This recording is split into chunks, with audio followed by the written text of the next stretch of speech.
seem to have gone through the window. We are looking at the game and we're seeing where the teams are, players have the ball on the line and it's time for a throw and there's no reception being set up and there's a lot of ifing and butting about. And, it's not really working. And there are methods that we've seen before and that I've made sure to bring back and bring them to the fore again for players and coaches and clubs to see that they are not utilizing throws in the best way or in the way that they can work better. Okay. And we call one a crawling peg throw, where you can start in your own corner flag and you can end up with a goal without the ball being dribbled.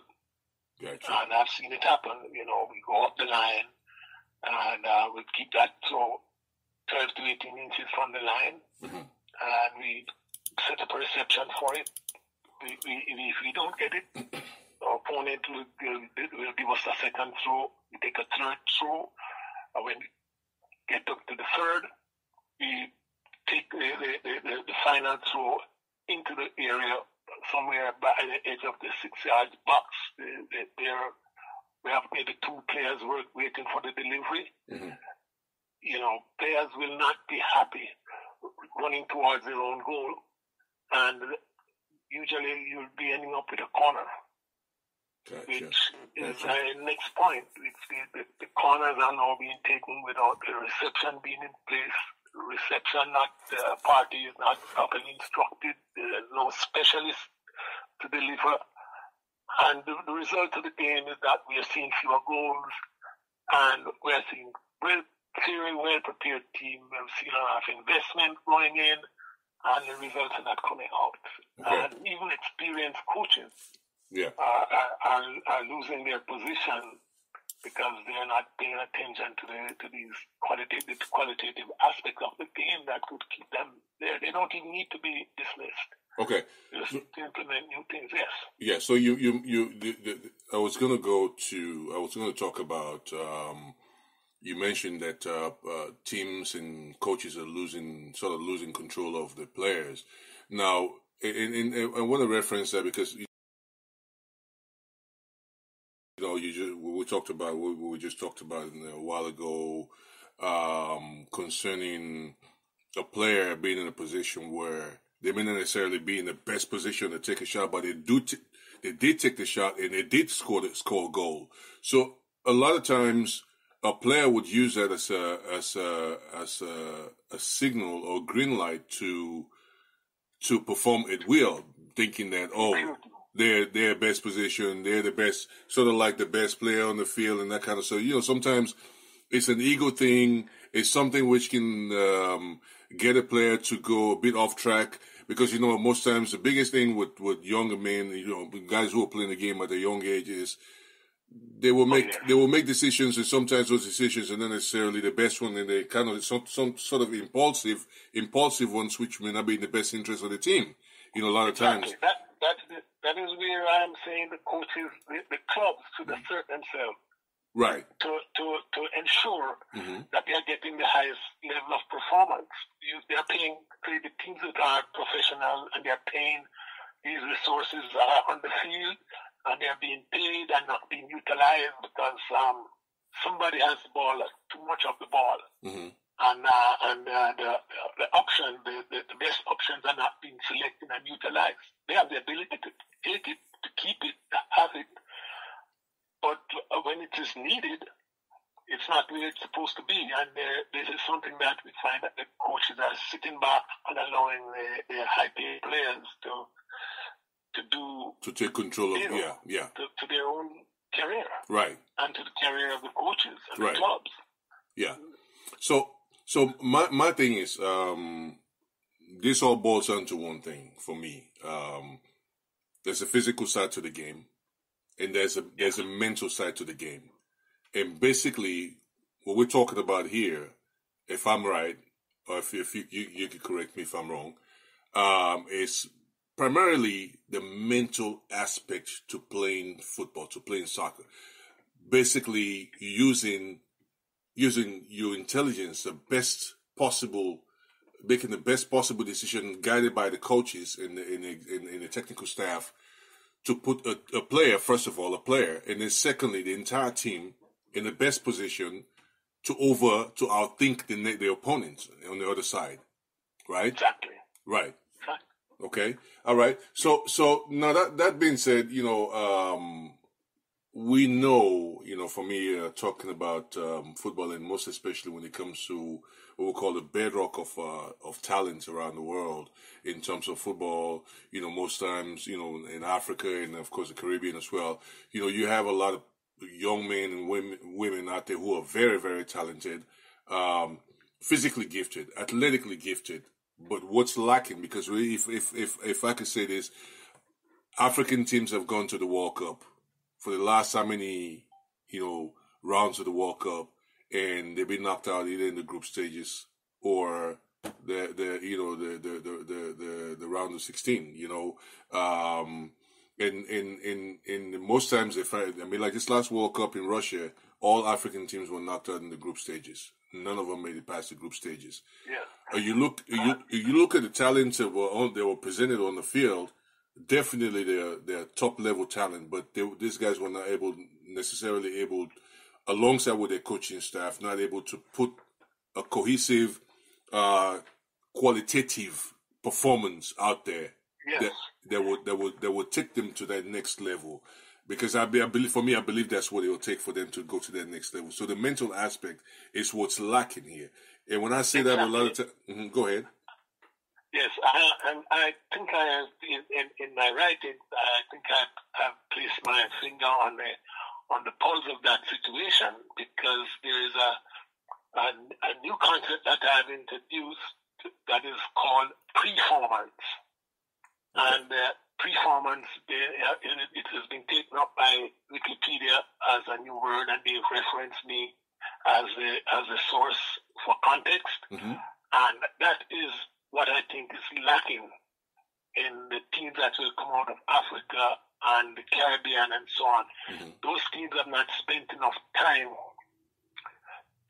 working at the rate, at the level, at the quality that is required to have what I call the general skill fixation and mental attributes that is required to sustain them at the top. And I'll just be a little slow so I can make that really clear. The performance is the experience that you have got, because it's not going to be possible for players to play at a level for a sustained period if they have never done it before. Mm. You cannot come to the World Cup without having had played at that level prior to coming to the World Cup. So they have to find a way to bring players together within their country to sustain a high pressure performance for a long enough period of time, maybe an hour in each session of really high performance, so that they can display, deliver, and win at any level. Because if you come short of performance, none of you have never done it before. You've never jumped in the water before. Mm-hmm. How are you going to swim? You won't be able to swim with these guys who are in the water every day. So it's the competitiveness that is required, and I call it performance because it involves not just running, not just kicking, but the mental status of being in a crowded stadium, of traveling to play, of being away from home, away from family, and the emotional support that is required, the social facilitation that they need to have. And by that I mean people who have been well known in the sport who are not able to evaluate them, are in the camp with them, come see them, visit them, talk to them. They have individual mentors. The programming is set. They know what the programming is about, but there are other people supplying these resources that are not, no single club or country is able to just bring those resources together in one setting with 25 staff. These people we're talking about would have to be from all around, who are coming in and sharing their experience and having mini sessions with players. And then we have the internet. People can make comments about technical comments about stuff that the coaches have to now pay attention to these comments, because there are many people out there who have ideas, who know what it's about, who have been in the game long enough, and can help the manager coaches to do better and to take charge of their position. And hopefully we will see less of the sudden departure. Okay. More result. Yeah, this book, your book, I say again, is I don't even know how to. Let me put it this way: the book itself, Soccer Football Whisperer, I think is like I said in the beginning, it was groundbreaking for many communities around the world where football is life, and it's like I said, the biggest social currency out there, where people get up every day. That's the key, the primary sports that's played in so many communities around the world, and especially in developing countries around the world, in Africa, in Asia, in South America, in the Caribbean, and so many other different places.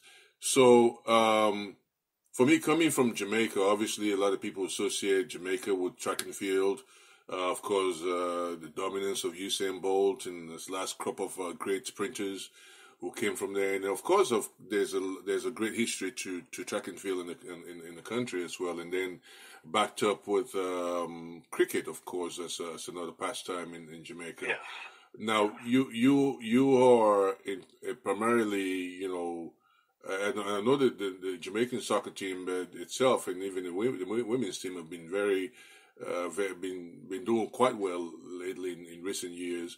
But Jamaica is not known, in that kind of way. Like you said, known. I think that's kind of stereotyping. But again, that's what the world is guilty of: stereotyping. That's that's the kind of question that you'll never be able to answer.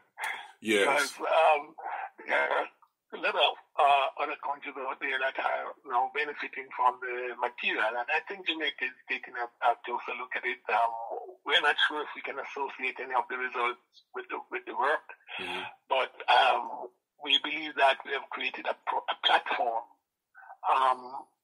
below which the substance of the game and the quality of the game should not, at a certain level, come out below what we have produced and what we are suggesting, and that we are anticipating a lot of discussion, and there are discussion prompters there that we are not even sure how it's going to end when the brains and the minds and the enthusiasm and the experience comes together, all come together to discuss some of the points that we have raised in those 100 principles.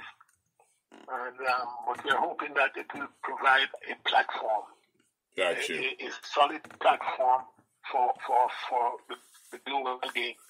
Okay. And we're looking forward to see what happens. No, I was actually going to the direction I was going there was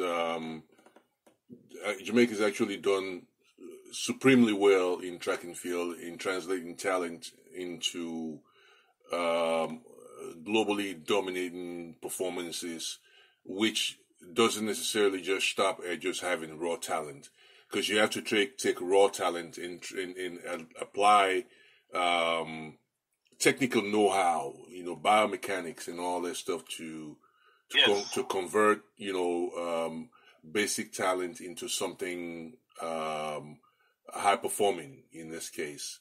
And we've seen how, from the school system into the professional ranks, Jamaica's dominated. So it says one thing that, many Jamaicans are very analytical in thinking, because that's what they'll boil down to, analytical thinking.